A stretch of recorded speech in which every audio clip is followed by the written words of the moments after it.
பெரியசாமி அவர்கள் அன்பளித்து பெருமை சேர்த்த அன்பு உள்ளங்களுக்கு நன்றி நன்றி நன்றி வணக்கம். அப்ப இன்னைக்கு ஒரு முக்கியமான நாள், எனக்கு பெட்டிகாருக்கும் இன்று திருமண நாள்.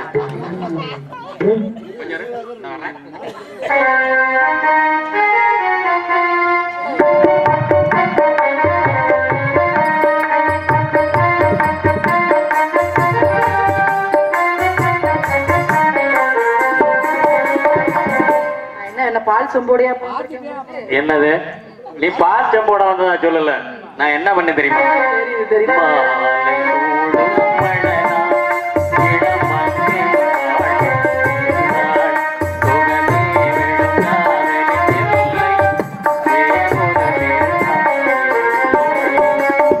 உன்னை பார்க்கும் பொழுது இந்த பாட்டுக்கு சொந்தக்காரி ஒருத்தி இருக்கா, ஞாபகமா அப்படியே இருக்க. பரவாயில்ல, உங்களுக்கு பழைய ஞாபகம். என்ன கொஞ்சம் கலரா இருந்தா அவதான். அப்படியா? இப்ப நான் கருப்பா இருக்கணும் கேட்டாங்களா? அவங்க காமிச்சு கொடுக்குறீங்களா கருப்புன்னு? இல்ல இல்ல, நீ நல்லா தான் இருக்கேன்னு சொல்ல வந்தேன். ஆமா, இன்னைக்கு ஒரு முக்கியமான நாள். அப்பா கண்ணுங்கிறதுமா காவலுக்கு போச்சிருக்காரு. காவலுக்கு போறதுக்கு முன்னாடி, வள்ளியம்மா வரதுக்கு முன்னாடி என் மனசுல உங்க எல்லாத்தையும் சொல்லலாம்னு ஒரு முடிவோட இருக்கேன். சொல்லலாமா? கேட்கக்கூடிய மூடுல இருக்கீங்களா? தானம் தந்த தானம் தந்த தானம் தந்த தானம் பந்தம் ராக பந்தம் இந்த சொந்தம் தந்த சொந்தம் ஓலையில் வேறென்ன செய்தி தேவனே நான் உந்தன் பாதி இந்த பந்தம் ராக பந்தம் இந்த சொந்தம் தந்த சொந்தம் நாதம் என் ஜீவனே பாபா என் தேவனே உந்தன் ராஜராகம் பாடும் நேரம் பாறை பாலூருதே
அதாவது சிறமையான பாட்டு நன்றி நன்றி கந்த வணக்கம்.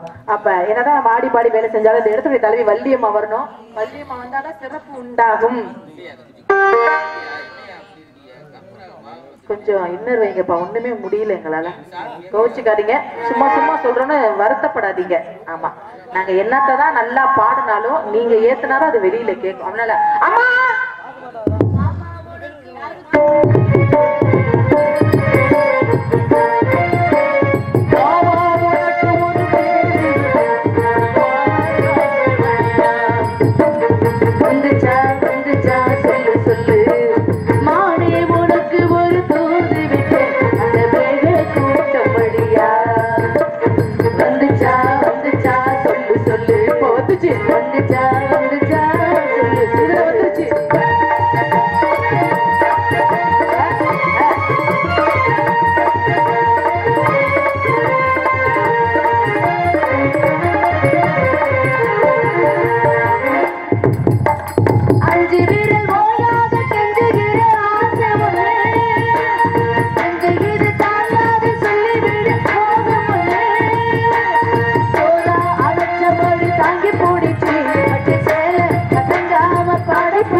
அவசரம் மட்டும் முடிச்சு மங்களம் உண்டாகட்டுமா, நீங்க மங்களகரமா இருக்கணும். அழைத்த காரணம் என்னன்னு சொல்லுங்க. அப்பா கண்ணிக்கத்தமா காவலுக்கு போச்சு இருக்காரு. அப்பான்னு சொன்னீங்களே, நீங்க யாருடைய அப்பான்னு சொன்னீங்களா? அதாவது உங்களுடைய அப்பா எனக்கு வருங்கால மாமன்னார். அப்படியா? எனக்கு அப்பான்னு உங்களுக்கு மாமனார்? ஆமா. எங்க அண்ணன் எப்ப உங்களை கல்யாணம் பண்ணாரு? பண்ணிக்க போறதுனால சொல்றேன். பாராட்டம் இருக்கவே முடியல. ஏமா கல்யாணம் பண்றதுக்கு முன்னாடியே மாமனாருங்கிறீங்களே. ஒரு சில மருமக கல்யாணம் பண்ணிக்கிட்டு போனதுக்கு அப்புறம் கூட மாமனாரா பாக்குறதுல எதிரிய பாக்குற மாதிரிதான் பாக்குறது. என்ன பண்றது? இன்னைக்கெல்லாம் தேவகோட்டையில போன வாரத்துல 50 வயசுதான் ஒரு மனுஷன் போய் சேர்ந்துட்டாரு. அஜிக்கோ அப்படின்னு சொல்லிட்டு மாமனார் அப்படி சைஸா ஒரு பார்வை. எப்படி இது 60 வயசு வரைக்கும் கிடக்குல இருந்தேன் பாத்துக்கோ. அவர் இன்னொரு வசனம் பேச தெரியா? எப்படிங்க? அவரு நல்ல மனுஷன் போய் சேர்ந்துட்டாரு அப்படின்னு சைஸா மாமனார் ஒரு பார்வை. நீ இன்னும் போகாம கிடக்குற இருந்துட்டு கிடக்கும். அப்படி இருக்கு இந்த உலகத்துல. ஆனா நீங்க பாருங்க, வித்தியாசமா சிந்திக்கிறீங்க. எப்படிமா? சிந்தனைக்கு வெற்றி, வாழ்க வளர்க. இப்ப நான் காவலுக்கு போறேன். ஆமாமா, அடுத்து நீங்க வரணும். வரேன். இந்த உலகத்திலேயே மாமனார மருமகளுக்கு எல்லா மருமகளையும் சொல்லிட முடியாது. ஆமா, ஒரு சில மருமகளுக்கு எப்பவுமே மாமனார கூட பிடிக்கும். ஆனா அந்த பிடிக்காத ஒரு ஆள் யாரு தெரியுமா? அது மாமியார மட்டும் பிடிக்கும். உண்மையாலதான். இல்லடா, தெரியாம ஒரு விஷயம் கேக்குறேன், நீங்க தப்பா நினைக்க கூடாது. இந்த மருமக பத்த வைக்கிற அடுப்பு மட்டும் வெடிக்குது, இந்த மாமியார் பத்த வைக்கிற அடுப்பு மட்டும் வெடிக்க மாட்டேங்குது. அது என்ன காரணம்? அப்படின்னு இந்த அடுப்பு வெடிக்கிற விஷயத்த மட்டும் சொல்லிட்டீங்களே. இப்படி ஒரு சில மருமக இருக்காது தெரியுமா? எப்படி? ஒரு மருமகளுடைய மாமியார் இறந்து போயிடுச்சு. இன்னொரு மருமக அதுக்கு வந்திருப்பால, அவ கேக்குறா, ஐயோ எப்படி உன் மாமியா இறந்தா அப்படி கேட்டோடனே அவன் சொன்னாளா, திடீர்னு கிணத்துக்குள்ள விழுந்து இறந்து போயிட்டாவே, நான் என்ன பண்றது அப்படின்னு சொல்லி அழுக. அந்த வந்த மருமக சொன்னாளா, என் வீட்டுல இருந்தா கிணறு இருக்கு, என் வீட்டுல இருந்தா மாமியா இருக்கா, நீங்க கேட்ட மாதிரி அடுப்பு வெடிக்குதா அப்படிங்கிற மாதிரி கிணறு இருக்கு, மாமியார் தான் இருக்கா, என்ன நீ தொலைக்கிறது, நமக்கு அப்படி ஒரு நல்ல காரியம் நடக்க மாட்டேங்குது அப்படின்னு சொல்ல. அதுக்குதான் இந்த மருமக சொன்னாலா, அவங்களா போய் விடுவாங்களா அப்படின்னா என்ன அர்த்தம்? ஆஹா, முன்னெச்சரிக்கை இருக்குது உங்க வீட்டுல கேளுக்கா, புரியுதுங்களா? அவங்களா அதுவா அடுப்பு வெடிக்குமா, அதுல காரணம் இருக்கு, பட்ட வைக்கணும். அப்படி மாமியார் மட்டும் இல்ல, இப்படி மருமகள் இருக்காங்க. இன்னும் ஒரு சில மருமகள் இருக்காங்க தெரியுமா? அப்படிமா, இப்ப ஒரு பொண்ணுக்கு கல்யாணம் பண்ணியாச்சு, பிள்ளையே இல்ல, 10 வருஷம் ஆச்சு. 10 வருஷம் ஆகி குழந்தை இல்லையா? குழந்தை இல்ல. மாமியாருக்கு பயங்கரமான கோவம். 10 வருஷம் ஆகி குழந்தைன்னா கோவம் வராதா? கரிச்சு கொட்டிக்கிட்டே இருக்கா. மகனுக்கு அப்புறம் அந்த வீட்டுக்கு வாரிசு வேணுமே அப்படின்னு கோவப்பட்டு சண்டை போட்டுக்கிட்டே இருக்கான். யாரு கூட? மருமக கூட. அப்படி சண்டை போட்டுட்டே இருக்கும் பொழுது 11வது வருஷம் மருமக வந்து கர்ப்பமாயிட்டான். மாமியாரா? மருமக கர்ப்பமாயிடுச்சு. மாமியாருக்கு ரொம்ப சந்தோஷம். ஆஹா, 10 வருஷத்துக்கு அப்புறம் மருமக கர்ப்பமாயிட்டான். பின்ன சந்தோஷம் இருக்காதா? 9 மாசம் அழகா போட்டு கூட்டி பேச்சு. அங்க போய் 10வது மாசம் குழந்தை பிறந்துருச்சு அப்படிங்கிற விஷயத்த மாமியார் கேள்விப்பட்டு ஓடுற மருத்துவமனைக்கு போய் பாக்குறது. ஆமா, இப்படி பேர பிள்ளை பார்க்க வேணாமா? போய் பார்த்தா அங்க என்ன குழந்தை பிறந்திருக்குன்னா பொம்பளை புள்ள வந்துச்சு. கோவம் மாமியாருக்கு. நல்ல ஒரு விஷயத்த கவனிச்சு பாருங்களேன். எப்பவுமே சாதாரணமா ஒரு வீட்டுல கோழி நிக்குது, அந்த கோழி முட்டை இட்டு குஞ்சு பொறிக்கிறேன், பெட்ட குஞ்சுகளை அதிகமா பொறிச்சு வச்சுங்க, சரி என்ன பண்ணுவாங்க? சந்தோஷப்படுவாங்க அதானே? ஒரு பசுமாடு இருக்கு, காலக்கண்ணு போடட்டும் வருத்தப்படுவாங்க. அதே பசுங்கண்ணு குட்டியா இருக்கட்டும் என்ன பண்ணுவாங்க? சந்தோஷப்படுவாங்க. அடுத்து மாடு பெருக போகுது அப்படி சொல்லுது. சாதாரண கோழிக்கு இருக்கிற மரியாதை, மாட்டுக்குள்ள மரியாதை கூட மனுஷன் நம்ம பொம்பளைகளுக்கு கிடையாது. என்ன பண்றது? வாங்கி ஆம்பளை பிள்ளை பிறந்தா சந்தோஷம், பொம்பளை பிள்ளை பிறந்தா அப்ப அந்த கோவம் மாமியார் வந்துருச்சு. இப்பதான் சொன்னா, ஆமடி 10 வருஷமா இருந்து 11வது வருஷம் பிள்ளைய பெத்து போட்டிருக்க வந்து பார்த்தா அதுவும் பொட்டை பிள்ளைய பெத்து போட்டு அப்படின்னு பயங்கரமான கோவத்துல திட்டிவிட்டா மாமியார். சரிமா, பொறுத்து பார்த்த மருமகளுக்கு பயங்கரமான கோவம் வந்துச்சு. என்ன பண்ணுச்சு? ஐட்ட இதோட உங்க பேச்ச நிப்பாட்டுங்க. ஐயோ, பாருங்க 10 வருஷமா நீங்க பேசி இருந்தீங்க, நான் பொறுமையா இருந்துக்கிட்டேன். இனிமே ஒரு வார்த்தை கூட நீங்க பேசுற கேட்டுட்டு பொறுமையா இருக்க முடியாது. என்ன கோவம் வராதா? என்ன பொட்டை பிள்ளை அவளை கேவலமா பேசிட்டீங்க. இது உங்க மேல நம்பி இருந்தா நடக்குமா?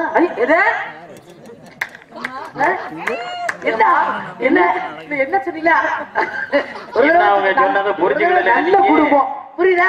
அப்புறம் அப்ப அவ்வளவு ஒரு வருஷம் மறைச்சு வச்சிருந்தால அந்த விஷயத்தை வெளிக்கொண்டு வந்தது யாரு கொண்டு வந்தது? பொம்பளை எனக்கு உண்மையிலேயே ரகசிய பாதுகாக்க. எனக்கு இந்த பொம்பளை சண்டை மட்டும் பிடிக்கவே பிடிக்காது. என்ன காரணம்? ஆம்பளைக்கு சண்டை ஓடட்டுமே, என்ன பிரச்சனையோ நல்லா கவனிச்சு பாருங்களேன். என்ன பிரச்சனையோ அதை பத்தி மட்டும் தான் பேசுவாங்க. 1000 ரூபாய் காசு பண்ணி இல்ல, திங்கக்கிழமை தரேன் இல்ல, மறு திங்கக்கிழமை ஆயிடுச்சு வந்துருச்சு, எங்கே காசு, இதுதான் பேசுவாங்க. ஆனா ஒரு பொம்பளைக்கு சண்டை வந்துருச்சுங்களே, எதுக்கு சண்டை வந்துச்சுன்றதையும் மறந்துடுவாங்க. இந்த உலகத்துல எவ்வளவு அசிங்கமான வார்த்தைகளா இருக்கோ அத பூரா பேசி முடிச்சுட்டு கடைசியா ஒரு வசனம் பேசுவோம். அதான் எனக்கு ரொம்ப பிடிக்கும். என்ன வசனமா? ஏய், மானத்தை கெடுத்து விட்டுறேன், இதுக்கு மேல இதோட விடுறேன். ஏன்? என் தம்பி பிரகாஷ் வேவாக்குது. ஆமா, பிரகாஷுக்காக பாக்குறோம் 2 பேரும். எப்ப இவ்வளவு நேரம் பேசுறப்ப தம்பி பார்த்தது தெரியல. கடைசியா பேசி முடிச்சதுக்கு அப்புறம் தான் என் தம்பிக்காக உன்னை இதோட வருது. அப்ப இன்னும் நிறைய இருக்கும் போல இருக்கு. இந்த வார்த்தைகளை எப்பவுமே பெண்கள் வந்து காலையில சண்டை போட்டி விட்டு அண்ணன் கொஞ்சம் நிறைய கேட்டுக்கிடலாம். ஆண்களை விட பெண்களுக்கு மட்டும்தான் அந்த தனித்திறமை, ஞாபக சக்தி அதிகம். புரியுதுங்களா? அப்ப வார்த்தைகளை வந்து ஒண்ணு கோர்த்து சரளமா பேசக்கூடிய திறமை ஆண்களை விட பெண்கள்கிட்ட மட்டும்தான் இருக்கு. நம்ம அடிச்சுக்க முடியாது யாராலையும். அதுக்கு காரணம் என்ன தெரியுமா? பெண்களுக்கு தான் அதிகமான ஞாபக சக்தி ஆண்களை விட. மறக்க முடியாது. ஏன் ஞாபக சக்தி வருது? அதிகமா ஞாபக சக்தி இருக்கனாலதான் சில மன குழப்பங்கள் ஏற்படுது ஆண்களை விட பெண்களுக்கு. உண்மை அதுதான். புரியுதுங்களா? சரி, இந்த குழப்பத்துக்கு எல்லாம் என்னையா காரணம்? என்ன காரணம் அப்படின்னா, ஒரு பெரிய ஞானி யோசிச்சு பார்த்திருக்காரு. ஆண்களை விட பெண்கள் தானே அதிகம் ஞாபகமா இருக்காங்க. சரி, ஆனா அதுல அதிகமா குழம்பிக்கிறாங்க, தன்னைத்தானே குழப்பிக்கிறாங்க. என்ன காரணம் அப்படின்னு பெண்களுடைய உடம்ப ஆராய்ச்சி பண்ணி பார்க்கும் பொழுது இந்த 2 மார்பகங்களுக்கு இடையில 2 நரம்புகள் ஓடுதான் பெண்களுக்கு மட்டும். ஓஹோ, பெண்களுக்கு நல்லா கவனிச்சு கேளுங்கப்பா. ஆண்களுக்கு ஒரே ஒரு நரம்பு தான் அந்த மார்பகத்துக்கு இடையில ஓடிட்டு இருக்கு போகுது. அதனால ஞாபக சக்தி பெண்களுக்கு அதிகம். அப்போ இந்த மன குழப்பம் இல்லாம இருக்கணும்னா எதை வச்சு சரி பண்றது எப்படின்னு இந்த ஞானி யோசிச்சிருக்காரு. ஏதாவது உலோகத்தை வச்சு சரி பண்ண முடியுமா அப்படி சொல்லி ஒவ்வொரு உலோகமா பொருத்தி பாக்குறாரு. சரி வரல. ஆனா தங்கம் இருக்கு பாத்தீங்களா, அது ஒரு உலோகம் தானே. அதை வச்சு பொருத்தி பார்க்கும் பொழுது கொஞ்சம் மாற்றங்கள் ஏற்பட்டிருக்கு. அதனாலதான் என்ன பண்றாங்க, இன்னைக்கும் தாலின்னு ஒண்ணு செஞ்சு இந்த இரண்டு மார்பகத்துக்கு இடையில அந்த நரம்புக்கு நேரா தாலியை போடுறது. அப்பதான் இந்த மன குழப்பங்கள் இல்லாம அப்படின்றது புரியுதுங்களா. அதனாலதான் தாலி போடுறது இப்ப எல்லாம் நிறைய மாறிடுச்சு. ஆமா, தாலி போடுறது மாறிடுச்சு, ஆடை ஆபரணங்கள் எல்லாம் மாறிடுச்சு, எல்லாமே மாறிடுச்சு. ஏன்னா கல்யாணம் ஒரு வீட்டுல கல்யாணம் நடக்குன்னு கல்யாணத்துல பாத்தீங்கன்னா 5 வயசு பொண்ணு சேலை கட்டியிருக்கா, 5 வயசு பையன் வேட்டி சட்டை போட்டிருக்கான். ஆனா வெளியில வந்தீங்கன்னா 50 வயசு கிழவி சுடிதார் போட்டு நிலைமை அப்படி ஆகி போயிடுச்சு. புரியுதுங்களா. அதான் நம்ம தமிழ் கலாச்சாரம் நிறைய மாற்றங்கள் ஏற்பட்டு இருக்கு. நிறைய விஷயங்கள் இருந்தாலும் கூட நான் காவலுக்கு போறேன், நீங்க காவலுக்கு போறீங்க, துணைக்கு நான் வரேன். அடுத்து வேற யார் வரா? அடுத்து அவளை பத்தி கேட்காதீங்க, அவளை பார்த்தா எனக்கு பிடிக்காது. ஏப்பா? ஐயே, எனக்கு முன்ன யாராச்சும் அழகா நின்னாங்களே எனக்கு பிடிக்காது. ஏமா நீங்களே ரொம்ப அழகா தான் இருக்கீங்க, அதனால இந்த பேர் நான் மட்டும் தான் வாங்கணும். உங்களை விட அவ ரொம்ப அழகா இருப்பாளா? அழகி இந்த ஊரை கெடுத்தி வந்தானா எத்தனை வயசு பசங்க நோக போறீங்கன்னு தெரியும். அப்படியா? ஆமா. இல்ல ஆசை அப்படி வரும். கட்டி இழுத்து பாருங்கள், அன்பு கைட்டா. நீ போன வருஷத்தோட அந்த வசனத்தை விட்டுட்டு கொட்டிருச்சு. நான் வரவா? போயிட்டு வாங்க. நான் போவாமா? நீங்க போயிட்டு வாங்க. அப்படியா? போயிட்டு வாங்க.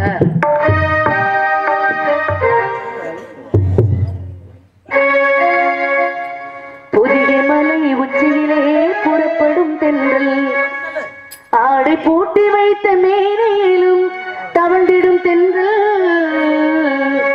பொதிகை மலை உச்சியிலே புறப்படும் தென்றல் ஆடை பூட்டி வைத்த மேலும் தவண்டிடும் தென்றல். பொதிகை மலை உச்சியிலே புறப்படும் தென்றல் பதிமதுரை வீதியிலே பலவரும் தென்றல்.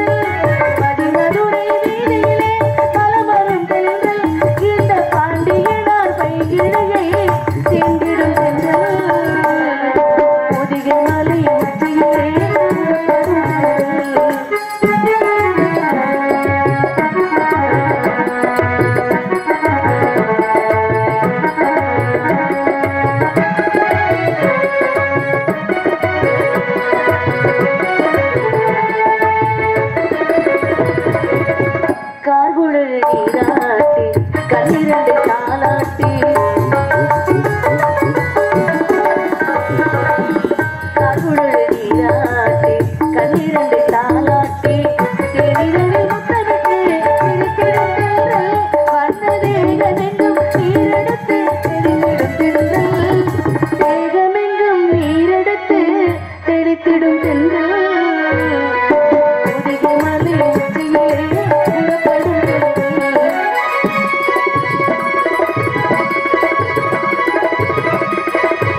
பாட்டு முடிச்சதுக்கு அப்புறம் ஒரு வசனம் பேசுவாங்க பாருங்க, அதுக்கு மலரும் நினைவுகள் இந்த திருவிளையாடல் படத்துல முத்துராமன் ஐயாவும் தேவிகா அம்மா அந்த பாடல் முடிஞ்ச பிறகு அவரை நான் வெளியில போயிட்டு வரேன் அப்படின்னு சொல்லிட்டு அந்த அம்மாவுக்கு போயிட்டு வரேன்னு சொல்லிட்டு கிளம்புவாரு. அப்ப இந்த அம்மா ஒரு வசனம் சொல்லுவாங்க, எல்லாருக்கும் யாருக்காவது ஞாபகம் இருக்கா? படம் பார்த்தவங்களுக்கு மட்டும் ஞாபகம் இருக்கும். கீழோர் மறப்பர் மேலோர் நினைப்பர் அப்படின்னு நம்ம சொல்லுவாங்க.